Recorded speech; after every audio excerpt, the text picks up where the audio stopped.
Yes guys, so welcome back to my channel, and on this series of the 10 Questions podcast we have got the main man, my very good friend Adam Pennin. Thanks for having me, Arch. Cheers for coming on, mate. So we're going to ask him 10 questions about his carp fishing, and yeah, this is going to be an interesting one. So the first question we got for Adam is what got you into carp fishing in the first place? Right, so that was, a lot of people get into it because of their family, don't they? Because of their dad usually, or an uncle, but nobody in my family fished, so it was down to a guy at school, a guy called Tony. He was big in, he came from a fishing family. I used to go around his house after school, and he had a tank a freshwater tank in the hallway, and it's still to this day the best freshwater tank I've ever seen. It had gudgeon. He even had tiny little indigenous crayfish. It had little chub in it, roach, and all sorts of stuff. And I was quite enthralled by it. I was like, oh wow, look at those. And then Tony said, oh, do you like there's some of those we caught out the river, me and my dad. I was like, oh wow. So he offered to take me fishing. So Tony used to take me float fishing down the local river, where we would sit and try and catch gudgeon, and then progressed on to other species. So yeah, Tony, Claire, if you're out there, mate, thanks for getting me into fishing. Amazing. And yeah, that is amazing. I think it's also, just sorry to interrupt, Archie, right. it just like it shows the power that each one of us has within ourselves by changing to change the direction of someone's life. If Tony 100%. been that generous with his time. I was going to say to you, sometimes it's "Come with usually me." your dad or your granddad. It was my granddad who got me into fishing, but there's always someone that like gives you that first pull into fishing, isn't there? You know what I mean? Or something. So I think if you see someone that might benefit from it, or if they've shown an interest, take the time to show them. Especially with the youngsters these days, you know what I mean? Yeah, exactly. Definitely. Amazing. Thanks for that one. Best session you've ever had?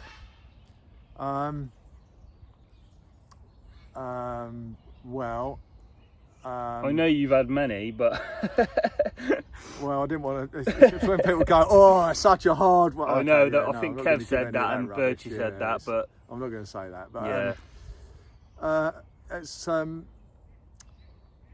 I suppose I had. I don't know. I mean, they're for different reasons, really. In terms of lots of bites, I suppose it would be when I went back to linear about 15, 16 years ago and started practicing with the flying chod and using the throwing stick, and it was remarkable. It was an absolute leveler. Manor Farm, was it, or St John's and Manor? St John's and Manor, yeah. And I did a couple of trips. I think I did 3 trips. And had 90 something fish. Wow. Just using the front, just because no one was doing it. Back then, that was unheard of. Yeah, well, you could get big hits. You could get hits, but that is just ridiculous. I know when I met you all them years ago, on Manor and some Lynch Hill and stuff like that, you did that was one of your go-to lakes, wasn't it, on Manor? Yeah. You know, you did some time on there, didn't you? And done some good sessions. And I sort of stopped fishing Manor about 99, and then so there was a gap of about 10 or 11 years, and then I went back, and it was interesting because one of the things that Roy Parsons, the head bailiff, said, like, they're all coming out on yellows or pinks. So okay, so I made sure I had those with me, and but I was using cell at the time, and when I got in the swim and I put these long running shots, like 7 foot of lead core with a stop 6 inches from the top, massive C curve. And I got them out where I wanted them with 1 ounce leads, and started flicking baits out with the throwing stick. And my left hand rod was a yellow, I think, and the right hand rod was a pink, and the middle, because they were the ones apparently that were working, and the middle rod was a cell, cork ball, and the first bite was the middle rod, and I thought, oh, that's interesting. Put it back out, and then it went again, and I thought, right, well, both times the fish have swum past the outside rods, because this is the middle rod that's gone twice. The outer ones have been ignored. So I, obviously, like you would do, I just changed them all to brown boilies, just wafting over the low-lying weed, and it just went crazy. And that was how I fished it after that. And then I always thought that, were all those fish, like, Roy had gone round, like all the bailiffs, and said like they're coming out on yellows and pinks, and they want people to catch. So they're not trying to mug them off, but they're saying that's what's catching. But if you've then got everyone at linear fishing yellows and pinks, which they would have been because that was the advice, then anything that gets caught is going to be on a yellow or pink. Exactly. Right? Yeah. It doesn't mean that's the best way to catch them, does it? It's like because of or in spite of, and it got me sort of thinking down different routes. But Trend, isn't it? It's the following of the trends and that, you know. yeah, On lakes. Yeah, amazing. Yeah, cool. So question number 3, favourite fishing method, and I think I know this one. Well, it would probably be surface fishing. I think it's hard to beat. I know you love it as well, Arch. It's something that's got a lot harder to do in passing years because of the bird life, but at the same time, it's got better in some ways because less and less people are doing it. Yeah, of course. Do you find that? Yeah, 100%. Like you've just said, back in the day, it was there was just no birds. You had that problem wasn't there, which made it a lot easier to catch these carp. Now it's like you have to deal with the birds, and you have to deal with there's so many things you have to deal with. Yeah. But you know, like when you get it right off the top, you can catch some of the biggest fish and the hardest fish to catch in the lake as well. Definitely. So It's Birchie said that, you know, Birchie loves his floater fishing. I think most people have said floater fishing is probably the one for them. Right. Other than seeing him in the edge for me, That's the other one, yeah. is just floater fishing. But with floater fishing, I don't think you can beat that, can you? Just sorry to interrupt you, but that last session we had a few off the top, didn't we? And a few off the bottom, so it was good. We were actually on Swan now, and we was down in the garden That's swims. right, yeah. And I remember, I think I'd caught one, and nothing had happened the next morning. It got really hot, didn't it? All of a sudden, it was the first real bit of sun on That's the water. right, yeah. You got up a tree, and you've just seen 40 fish in front of us, didn't you? But it was interesting, And you Archie, got the ball because- rolling. Yeah, but it was interesting because I remember that morning, it was absolutely dead. Yes. There weren't a bubble, there weren't a vortex, nothing. And when I did get up the tree and looked out, and they were just all there, like breeze blocks. Unbelievable, I wasn't would it? never have known. No. If there was no trees, would never have known that. Obviously, people put drones up, but I haven't got Yeah, one. but we don't deal with drones. don't and deal that, with drones, So do we? No. We don't deal with drones and cameras and all that sort of stuff. So that was an amazing bit of angling, because that then led us to me to catch 2, and I think Adam had 4. You had 40 as well, didn't you? Yeah, I got 40 Yeah. off well, it's like 39, One of 14, the known wasn't it? big ones, but yeah, remember, it's it took mega, me yeah. about 45 minutes to get in, mate, didn't I it? do And it was remember just that, like, yeah. what is going on? But yeah, that was an amazing session. But yeah, that's brilliant, that one, Adam. Question number 4, favourite lake you've ever fished?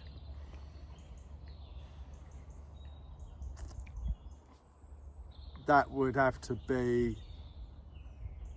the little lake that I wrote about in my first book, where I did a long campaign for for 2 or 3 years, trying to catch what was then an unknown 40, which is a very rare thing. And that lake, it was, you know, it had 10 carp in it, and it wasn't particularly big. It was super weedy, and the fish were very hard to catch. But because of the longevity of my relationship with that, so I was living in Essex, and it was on the other side of it was in Oxfordshire. And I used to bait it up on a Wednesday night and then fish weekends, and it was a tempestuous affair, but that was the most special relationship with a lake I've ever had. Brilliant. Yeah. Brilliant. Question number 5, biggest carp you ever caught? What is your PB? Do you mean in the UK or? UK carp, yeah. UK well, carp. UK carp and French carp, you can. So biggest carp I've had abroad, run up to 63 pound. I've not fished loads, but I would like to fish for a 70 pounder. I like the idea of that. So hopefully that's on the horizon. But in the UK, my biggest common is a fish called was a fish called Tyson. Is that dead now? No, I just meant was because it Oh was yeah, historic, yeah, your story. Do you know what? Because I'm writing my second book, right? The proofreaders get you really obsessed with past and present tenses. And they will keep saying, no, you can't say that. It's not was, it was were, or whatever. Yeah. Yeah, so Tyson. That campaign's on the Sticky channel, isn't it? The Yes, Tyson campaign. it So is, yeah, if you want it's on to the see that, go Reflections. over to Reflections on Sticky, and that's your PB. So I would watch that. It's an amazing film, Thank an you, amazing Arch, campaign. cheers. So Thank you. That was a special one. It was 2 summers up in Northamptonshire. I've written about it extensively for the second book. I would even go as far as to say, as a campaign, it's probably going to be the most intimately laid out campaign that I've ever seen committed to a book, because I kept a diary of every minute of every hour of every day for 2 summers, and it's all gone in the book. So you see the pain barrier. I mean, I went through some terrible pain barriers. It really beat me up at times, but ultimately, you know, I got there, and 54.6 it was, mega carp. Amazing. What was the saying? It dies, I die, or I catch I it. catch it. Yeah, exactly. Yeah. Yeah, I always remember that when I was watching you on that campaign. Yeah, amazing. Thanks for that one, Az. The question number 6: the best carp you ever caught?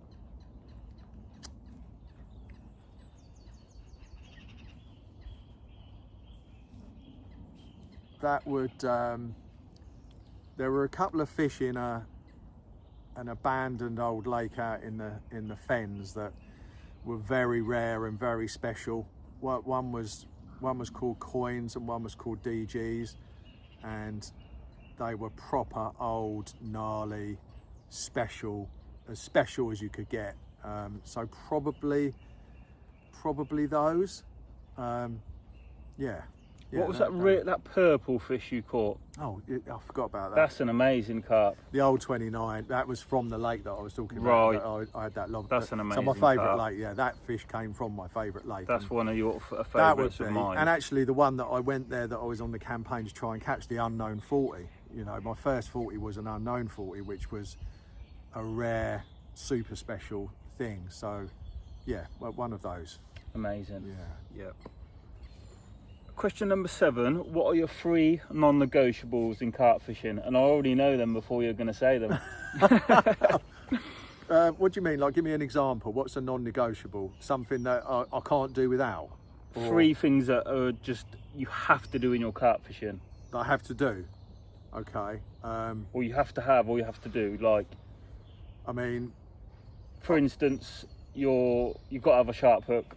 okay, right, yeah, okay. So I wouldn't ever want to fish a session without being on fish. If I can't get near the fish, then I'll either move lakes or counties. Or Location. Yeah. Because, you know, life is far too short to be fishing in hope rather than expectation. Yes. And as you just, a super sharp hook. I am a hook sharpening obsessive. I just don't think there's any sensible, logical argument that says that blunter is better than sharper. A non-negotiable. It's a good way of phrasing that. I like that. A non-negotiable. I can't negotiate with people who are casting in my water or boating in my water. So that's something. Non-negotiable. Such a great way of saying it. I would never go fishing without a throwing stick. Yeah. Wherever possible, I want to be using fluorocarbon. But you said you only wanted 3. That's all right. Well, we got 5. So I mean, I knew 2 of them. Well, location is everyone's. Everyone that I've had on this on the podcast is that's location. The number 1 non-negotiable. Some of them have said sharp hooks, and obviously the main one was getting up at first light. So I mean, we both do it. We're both bloody nocturnal creatures, I know, but first light is such a hard ask, especially when you're on the back of a 2 or 3 day session. If there's one bit of advice I could give to a younger penning, because it's only really for the last 25 years that I've really made that effort. Before that, I missed out on a lot because I was trying to hold down a job and everything, and you know, it was fishing weekends and everything. It's tough though, isn't it, when it's like that? Yeah, but it cost me a lot of fish. So for anyone watching this, if you take one thing away from it, be an early morning looker. I mean, this man next to me is well onto that. I usually get up very early and I hear his coffee shaker. Yeah, brilliant. Question number 8: what is your top tip in carp fishing? Just going on from the non-negotiables. The top tip in carp fishing would be, and it's a bigger edge now than it ever has been, that is, use your eyes. There is nothing more important than looking and looking and looking and looking. And if you, in this modern age where everyone is switched into scrolling, doom scrolling, or you know, just going on Facebook or whatever they're doing. Right, do it, but do it at night.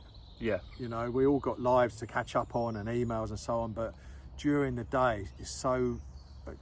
Every single important thing that's ever happened to me in carp fishing is because of something I've seen. It's an absolute game changer, isn't it? Like when you come to fishing, you just lap and lap and lap, don't you? Until you get some concrete evidence of you being on the fish. Yeah, you can't overemphasize how vital that is. It is, and mate. To train your eyes to look hard and study and notice little signs, and you know, it's been vexing for me lately because I've had issues, but thank God you're all right now, though. Do you know what I mean? I'm still settling into these. Like the focus, like I feel like it just feels a bit weird, but yeah, your eyes are your first, second, and third most important weapon. That is my top tip. Use them. There's never a better time because no one else is using them because they're all scrolling. Yeah, exactly. So yeah, carry on scrolling, people. We'll catch all the fish. What is your favourite go-to bait? Probably, I would say, down the years, all things being equal, it would probably be tigers. Amazing bait, yeah. Very closely followed by casters, very closely followed by boilie, crumb or boilie. They would be my top three. Actually, hemp seed, proper hemp would be in there. But probably if you know, the greatest pairing or triplicate, if you want, is hemp, caster, and tiger nut. You can't beat it. No. Other than maggots and worms, maybe, yes. But yeah, I haven't used those loads. But you can't. Well, you can't use them on bluebell, really. You can't use maggots on bluebell, and this is where I do most of my fishing. So I'm screwed with that, really. But yeah, like definitely hemp, tigers, and sweet corn is devastating. Devastating combo.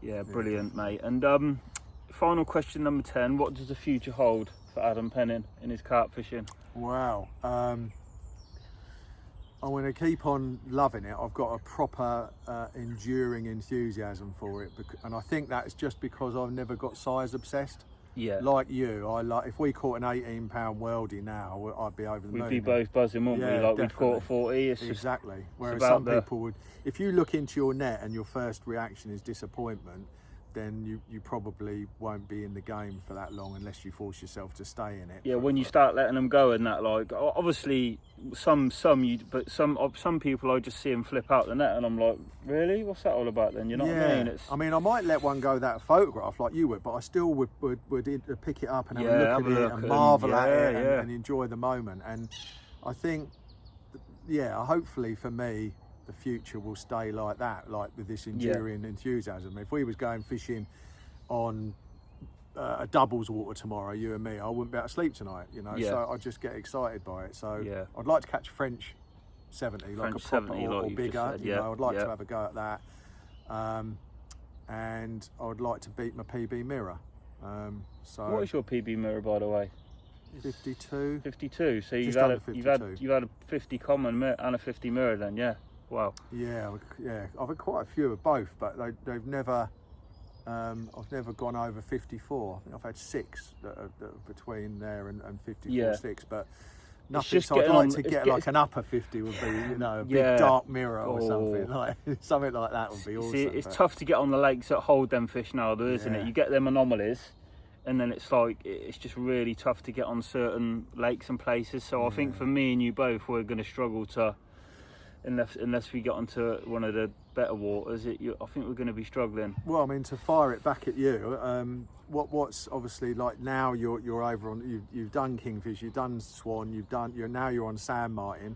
If you caught tilly, would you be looking at spreading your wings and going further afield? Or? Possibly. I love this complex so much anyway. There's always fish coming through, but I just haven't got my name on anywhere, or I don't know where I'm going to go next. That's the problem. Okay. And it's waiting list after waiting list, isn't it? So I'm gonna have to really dig deep into that one and see. But no, that's brilliant, Ad. Thanks for coming on. Welcome. Anything else you want to add, mate? Or I think it's interesting. Like we're up Bluebell, a lot of people have fixations on barbless hooks, for example, and like Bluebell is one of those places that, yeah, it's barbless, but it's not just in name. They do rig checks, so it's actively is a barbless policy enforced. And the reason that I come here as much as I do, and maybe you as well, is because of the mouths. The fish are perfect. They just look incredible. Yeah, and for the busiest circuit water out there, or one of them, it's remarkable. It's unbelievable. And I don't really think barbless makes. You don't lose fish because of it, do you? No, we both very rarely lose fish. No. So it's usually angler error. I think. It's not playing them right, or not having a sharp hook. Right, exactly. Something or other than that. But yeah, 100%, mate. Yeah. So I would say to people, if you're coming up to Bluebell, don't be afraid of barbless hooks. Just look at the videos Archie's done and some of the ones I've done that show you how to use barbless hooks properly, and fish them with confidence. It's important. Brilliant. Thanks for coming on, Ads. You're welcome, mate. Happy carping. Thanks for having me. Cheers, mate. Top man.